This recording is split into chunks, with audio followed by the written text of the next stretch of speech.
All right, welcome to another episode of College Talk Tuesday. Easy for me to say. I'm Andy Lockwood, and you are? Pearl Lockwood. Nice to see everybody, or be seen.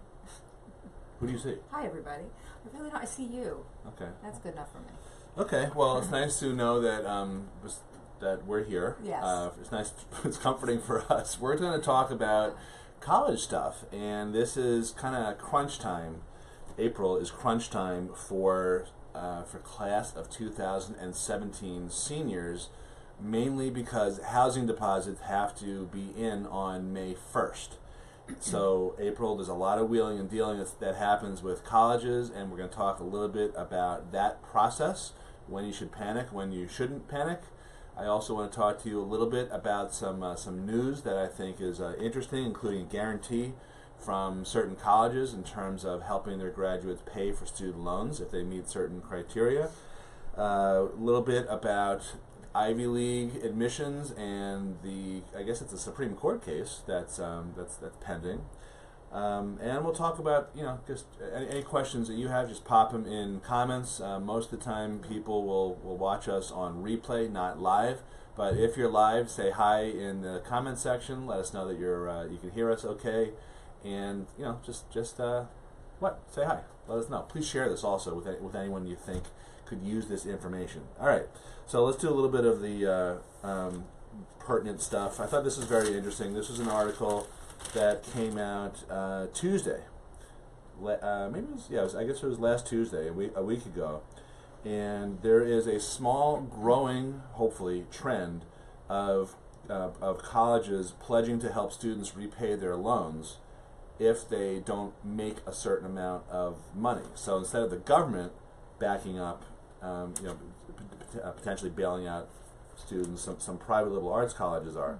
So this was Adrian College in Michigan, promised that it would cover some or all of student loan payments depending on how much a kid earned, up to $37,000 a year in salary. So once you get over that amount, they're not going to help you. I think that is kind of interesting.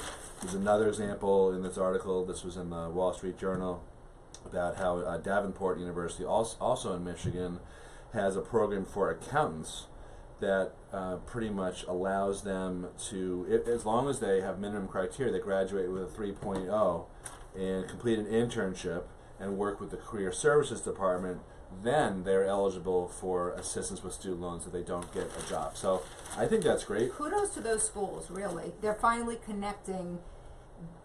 They're making it seamless. You have paid this amount of money, and in exchange, we are almost ensuring, to some extent, an education that is going to allow you to make a living, presumably above that $37,000 at least, hopefully, or certainly a career. And they're incentivizing you and certainly leading you in that direction by forcing internships to be in this program. So it's not just a pure safety net. It's you have to do the following things. So I think the lesson, there's a couple lessons here. One is that I think we're going to see more colleges doing this, and this is just two that caught my eye in this article.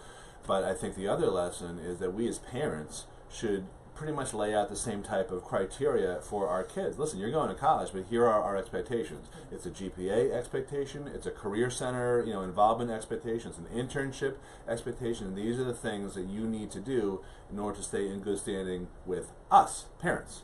Right. So I thought that was very, very clever. It is. All right. Want to talk about bias? Satisfying. Let's do bias. Okay, because what's a Facebook post without some sort of controversy, right? Yes.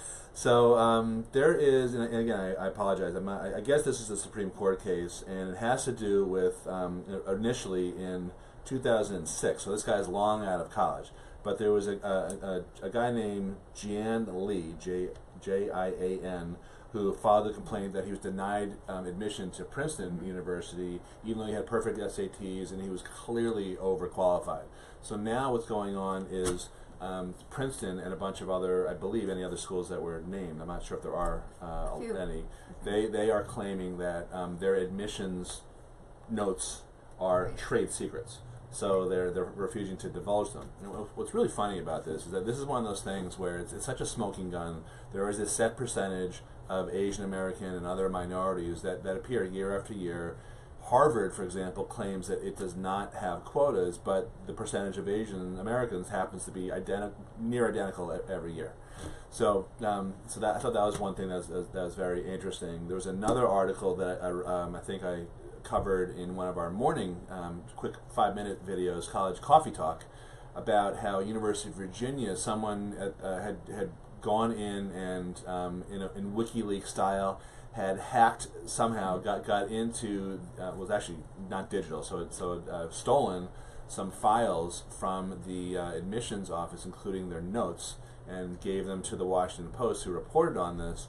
And there were a bunch of handwritten notes for different candidates that acknowledged that, okay, this one is the son or the daughter of a big donor, and there was like notes like $500,000 written in there and things like that. So you can read this and you can take it a couple of ways. One is you can be incredibly upset and rail against the world and say it's not fair. It's not fair. Right. And you may be right, you may not be right. There's an argument that colleges can do whatever they want. That's being litigated right now. So I don't presume to know what the right answer is on that. But I think the better move is not to just play the victim. It's really more about you deciding, okay, well, this is how the game is played. I need to do something to level the playing field. Exactly. And so if you're not, if your last name is not the same as someone who donated built a science building, or you're not an underrepresented minority, or you're not an international student, or you're not a recruited athlete, and so on and so forth, you have to work a little bit harder to get in. And one of the great lines in the, I felt it was like me being quoted, because I'm a little egotistical, but that they quoted not a University of Virginia admissions person, because they of course they weren't going to comment, but I think they quoted either a dean of admissions or someone high up at Trinity College in Hartford, who said something like, admissions is not a meritocracy.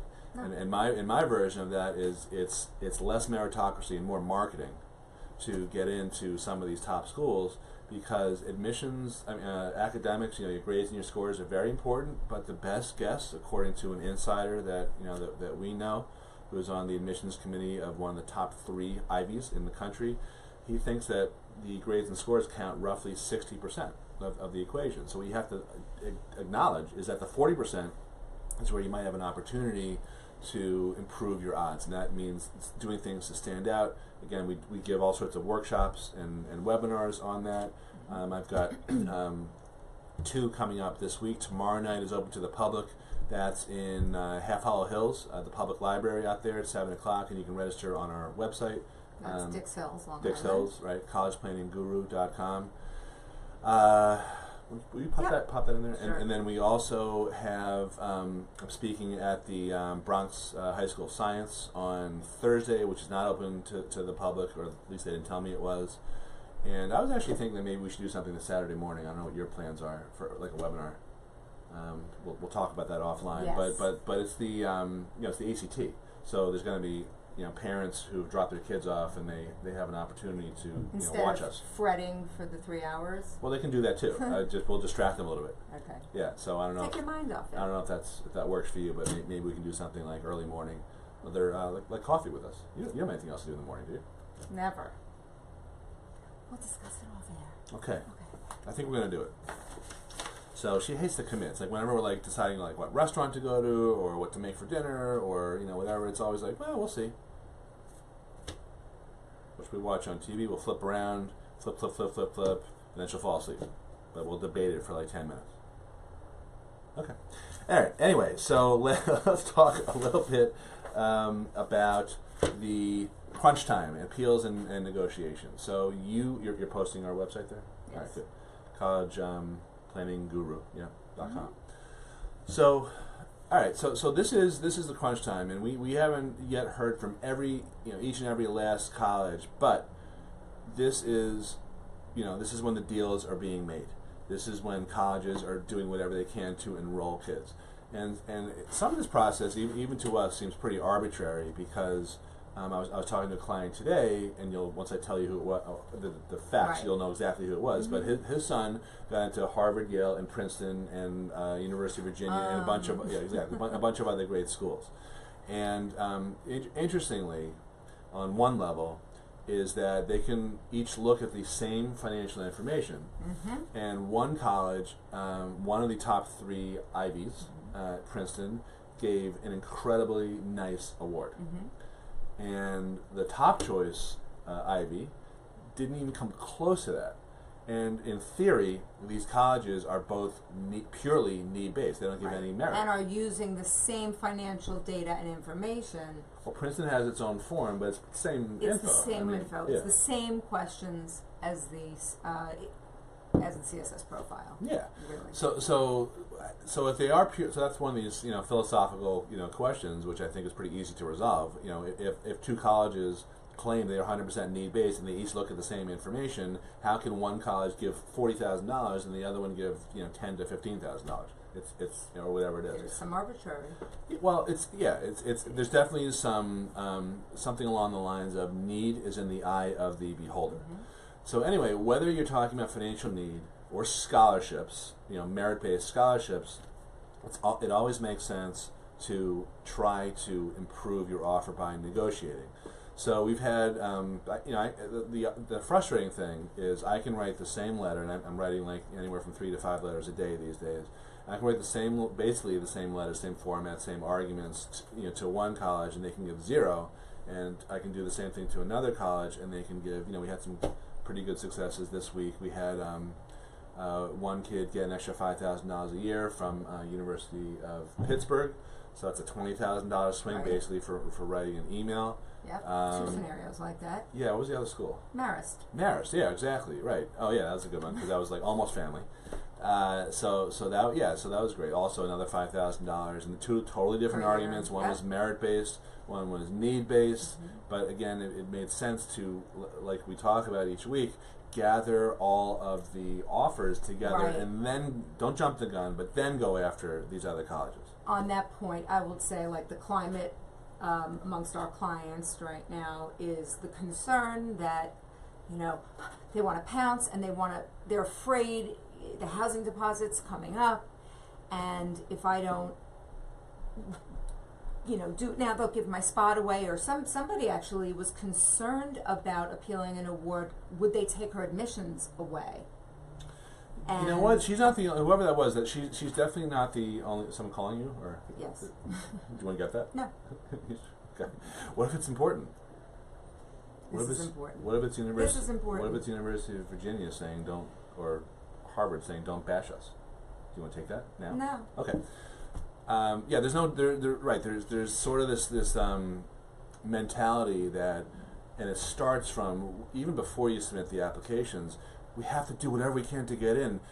It's like begging and running track when you hate the sweat and doing all sorts of crazy 25 AP classes and skipping lunch, which is personally reprehensible to me because that was always my favorite class in high school. Still is. And I'm not in high school anymore. No, but now. But I do think about lunch immediately after breakfast, sometimes before. Fine. We didn't really finalize what we're doing for lunch after this. We'll finalize. Okay. So. Offer. Well, we can do it on the air. I mean, we can do a cooking show. We could. You could be the Mario Batali of college planning. Thanks. Okay. He's the most famous Italian chef. Really? Yes, he's the world's greatest Italian chef on TV. Is that according to him? I was watching. While I was at the dentist yesterday with the kids, I was watching. Yes, You're welcome. I was watching because your kids. I was watching the food channel. I have to pay you for babysitting. I was watching the food channel, which is ironic at a dentist. I think they're just putting on the shows about chocolate and stuff, so the kids get more cavities. It was orthodontist, so maybe not. All right. Anyway, so we were talking about begging, borrowing, and stealing, and the mentality I've got to do whatever it takes. But that's really the polar opposite type of mentality you should have if you're trying to get more money out of them. Because colleges are businesses, so you don't want to beg and be vulnerable.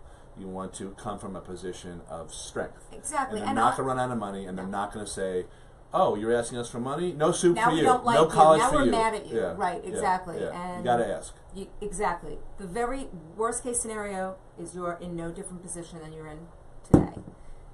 Nothing ventured, nothing gained. So, but you don't have 5 bites at that apple.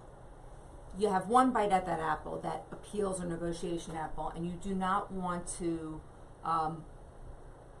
compromise that one opportunity, generally speaking, by not having your best argument possible.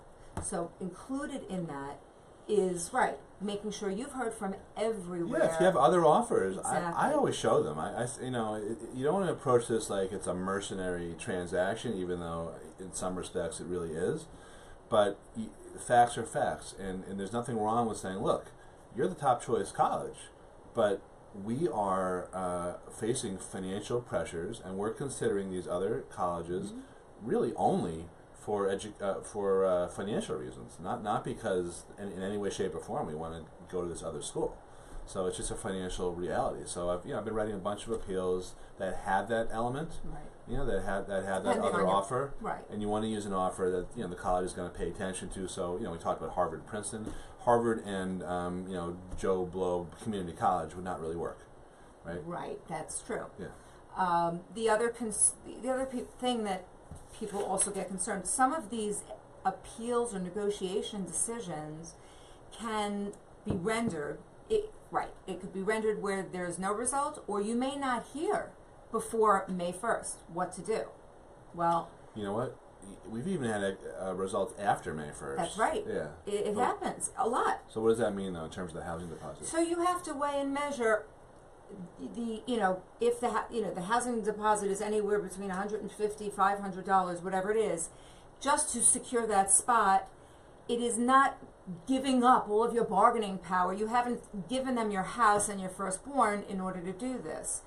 It's a deposit, and it's worth it to do that, to obviously not mess up what you're trying to do, but you have to decide, nonetheless, if I get nothing or nothing changes, am I still going to be at this school? Then you need to put the deposit down and still wait for the appeal to play out in any case. I would say particularly in colleges where there's a housing shortage and you want to preserve, being in the right dorm can really help you enjoy the school the most when you go next year. So if you have a situation like that, and sometimes there's other factors, for big state schools, it's very hard to get more money. We try every time. In that Pittsburgh example, where we got the extra $20,000, listen, that helps.